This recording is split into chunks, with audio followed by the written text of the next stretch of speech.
Hello friends and my dear students, welcome to English Champ online learning classes and I am your trainer Vikas Dasmana welcomes you in one more English learning session जिसमें मैं आज आपको पढ़ाने जा रहा हूँ past continuous tense. Yes my friends, use of was were ing form. कहाँ लगता है was were उसके बाद ing form. तो whoever has not subscribed the channel, please subscribe the channel and press the bell icon for further notification. तो चलते हैं हमारे past continuous tense पे. You can see a chart next to me. आप देख सकते हैं कहाँ हम past continuous tense यूज करते हैं और इसमें है 5 मेन चीजें, 5 इंपॉर्टेंट चीजें related to past continuous tense जिससे आपको समझ आ जाएगा. पहला एक्शन, किस तरह के इसमें सेंटेंस बनते हैं. वो सेंटेंस बनते हैं जिसमें एक्शन इन मोशन, मतलब पास्ट में कोई काम चल रहा था या कहें person was in the middle of an action. कोई काम कर रहा था या कोई कर्ता कार्य के मध्य में था, मतलब बिजी था. तो जब भी हम पास्ट में बोलेंगे मैं काम कर रहा था या रवि काम कर रहा था या मैं बिजी था या मेरे फादर बिजी थे, तो जब भी आप बोलोगे काम चल रहा था पास्ट में, वो एक्शंस इसमें यूज होंगे. इस तरह के सेंटेंस बनेंगे. टाइमिंग, क्या टाइमिंग वर्ड यूज होंगे, ये बहुत इंपॉर्टेंट है. टाइमिंग वर्ड्स होंगे at particular point of time, किसी भी निश्चित समय में पास्ट के, मतलब जैसे एट दैट टाइम उस समय, एट दिस टाइम यस्टरडे इसी समय कल, या एट 7 AM 7 बजे, या व्हेन एटसेट्रा. ऐसे टाइमिंग वर्ड्स आपको सेंटेंस में मिलेंगे. अब चलते हैं एग्जाम्पल पे. मैं कल रात 11 बजे सो रहा था. तो 11 बजे है निश्चित समय. देखिए मैंने टाइम में लिखा है at particular point of time. तो पास्ट कंटिन्यूअस टेंस के हर एग्जाम्पल पे, इंग्लिश के एग्जाम्पल में आपको जो टाइमिंग वर्ड मिलेगा वो मिलेगा निश्चित समय पास्ट का. तो मैं कल रात 11 बजे सो रहा था. 11 बजे तक, ठीक 11 बजे मैं सो रहा था, तो ये काम चल रहा था. जब तुमने मुझे कल फोन किया, जब जिस समय तुमने मुझे फोन किया तो उस समय मैं नहा रहा था. तो उस समय ये काम चल रहा, नहाने काम चल रहा था और मैं बिजी था. तो मैंने बताया इसमें बनते हैं वो एक्शन, वो सेंटेंस जिसमें काम चल रहा था और आप बिजी थे. अब बात करते हैं कि when you make sentences in English, जब आप इंग्लिश में सेंटेंसेस बनाएंगे तो कौन सा मेन वर्ड यूज होगा. मेन वर्ड यूज होगा वर्ब की आईएनजी फॉर्म, चाहे वो प्रेजेंट कंटिन्यूअस हो, चाहे पास्ट कंटिन्यूअस हो, चाहे फ्यूचर कंटिन्यूअस हो. व्हेनेवर इट इज कंटिन्यूअस, जब भी कंटिन्यूअस टेंस होगा हम वर्ब की आईएनजी फॉर्म लगाएंगे. Speaking, chatting. अब करते बात हेल्पिंग वर्ब की. इसमें दो हेल्पिंग वर्ब लगते हैं, एक वॉज, एक वर. वॉज यूज होता है आई के साथ. जो भी सेंटेंस आप आई से इंग्लिश में बोलेंगे तो आई वॉज, या कोई थर्ड पर्सन होगा, मतलब ही, शी, इट, कोई तीसरा बंदा होगा. जैसे मेरे पापा, माई फादर वॉज, मेरे पापा कल जा रहे थे, माई फादर वॉज गोइंग. मैं जा रहा था, आई वॉज गोइंग. वो जा रहा था, ही वॉज गोइंग. तो आई, ही, शी, इट, माई फादर के साथ लगेगा वॉज. वर कहाँ आएगा, वर आएगा यू और प्लूरल के साथ. जब भी सेंटेंस यू से शुरू होगा या बहुवचन होगा तो हम लगाएंगे वर. अब चलते हैं, लेट्स गो टू कि कितनी तरह के सेंटेंस बनेंगे इसमें बनेंगे 4 तरह के सेंटेंस. एज यू नो कि हर टेंस में 4 तरह के सेंटेंस बनते हैं. Positive answer, negative answer, question 1 and question 2. तो देखिए आपको करना क्या है, आपको पहले सब्जेक्ट लगाना है, फिर वॉज वर लगाना है, फिर वर्ब की आईएनजी फॉर्म लगानी है और फिर आरपी. आरपी का मतलब होता है रिमेनिंग पार्ट, सेंटेंस का बचा हुआ हिस्सा. तो जब भी आप पॉजिटिव सेंटेंस बनाएंगे जिसमें आप बोलोगे काम चल रहा था, काम हो रहा था, कोई काम कर रहा था, तो जो काम करता है वो सब्जेक्ट होगा. फिर सब्जेक्ट के अकॉर्डिंग आप वॉज वर लगाओगे और जो काम है उसकी आईएनजी फॉर्म लगाओगे और फिर बचा हुआ हिस्सा, रिमेनिंग पार्ट. आरपी का मतलब रिमेनिंग पार्ट. नेगेटिव सेंटेंस में इसी में नॉट लग जाएगा, subject plus was not, word not. Negative में नॉट लगा देंगे. अब बात करते हैं क्वेश्चन में क्या होगा. क्वेश्चन 2 तरह के होंगे, एक होगा क्वेश्चन 1, एक होगा क्वेश्चन 2. क्वेश्चन 1 वो होंगे जिनमें जवाब हाँ या ना में आएगा. क्वेश्चन 1 वो होते हैं जिनमें हम कंफर्म करेंगे कि क्या तुम ये कर रहे थे, क्या तुम्हारे पापा वहाँ जा रहे थे, और जवाब चाहिए होगा हमें यस या नो में. और क्वेश्चन 2 वो होंगे जो प्रश्नवाचक शब्दों से शुरू होंगे, क्वेश्चन वर्ड से, कब, कहाँ, क्यों, कैसे. तो देखिए जब भी हम क्वेश्चन बनाएंगे तो हेल्पिंग वर्ब सब्जेक्ट से पहले आ जाएगा.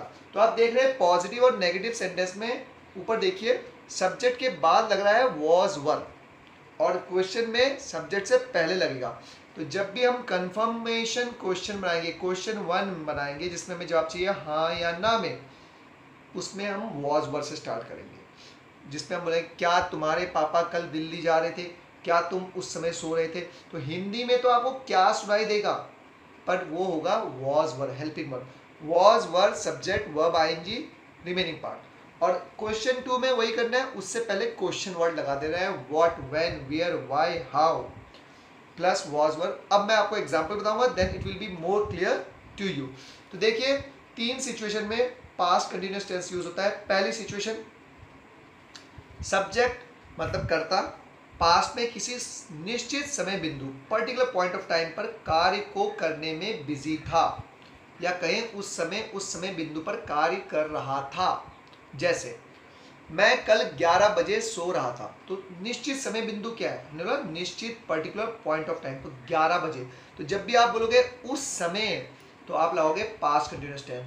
मैं कल रात को 11 बजे सो रहा था, मैं आई है, आई के साथ वॉज लगता है, सोने को स्लीप बोलते हैं, I N G form. I was sleeping at 11 PM yesterday। मैं कल 7 बजे बच्चों को पढ़ा रहा था, तो मैं काम कर रहा था, मैं बिजी था, और 7 बजे है निश्चित समय, तो I was teaching students at 7 PM yesterday।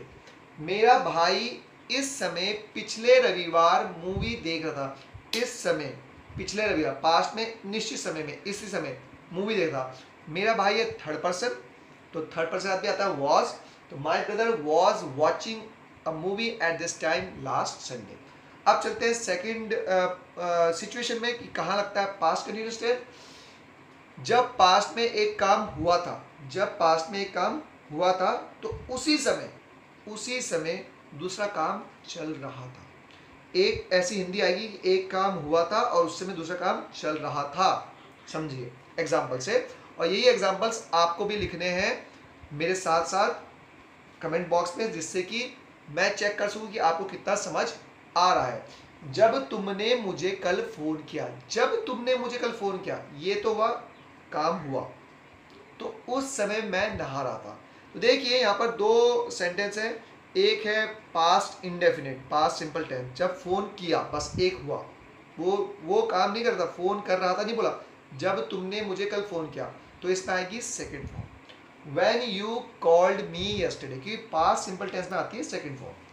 Eight that time, उस समय मैं नहा रहा था, तो ये है कंटिन्यूअस, तो I was bathing.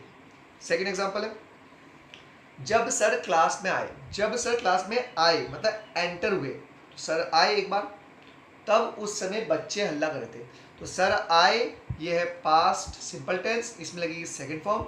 When sir came in the class, eight that time children were shouting, children ज़्यादा है तो इसलिए वर आएगा, चिल्ड्रन वर शाउटिंग, चिल्ला रहे थे। जब एक्सीडेंट हुआ, जब एक्सीडेंट हुआ एकदम से, तो ये है पास्ट सिंपल टेंस।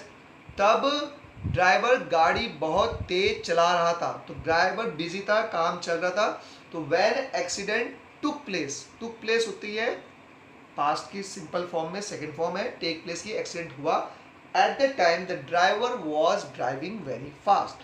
तो ये थी सिचुएशन 2। आपको भी ऐसे ही कमेंट्स में आपको ऐसी एग्जांपल्स बनाने हैं, I will come back to you, I will give you reply on your comments whether your sentence is right और रॉन्ग। मैं बताऊंगा आपका सेंटेंस राइट है या रॉन्ग। अब चलते हैं सिचुएशन 3। जब पास्ट में दोनों काम एक साथ हो रहे थे, दोनों काम एक साथ होते, तब दोनों काम एक साथ हो रहे थे, तो दोनों में हम वॉज वर्ब आईएनजी फॉर्म लगाएंगे। देखिए कौन सी सिचुएशन है। जब कल सर पढ़ा रहे थे, तो सर काम कर रहे थे, तो उस समय बच्चे पीछे पत्ते खेल रहे थे। अब बच्चे होंगे पत्ते खेलने वाले और सर भी होंगे थोड़े वैसे ही।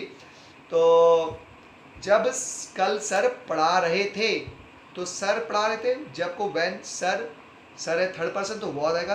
When sir was teaching yesterday at that time some children ज़्यादा है, तो were playing cards at the back.